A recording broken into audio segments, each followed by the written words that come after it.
Pag nawalan kayo ng awa sa dibdib, masama ang implikasyon nun.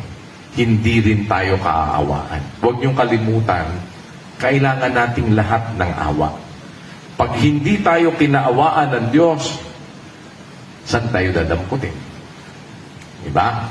Kung gusto natin kaawaan tayo, dapat matuto din tayong maawa.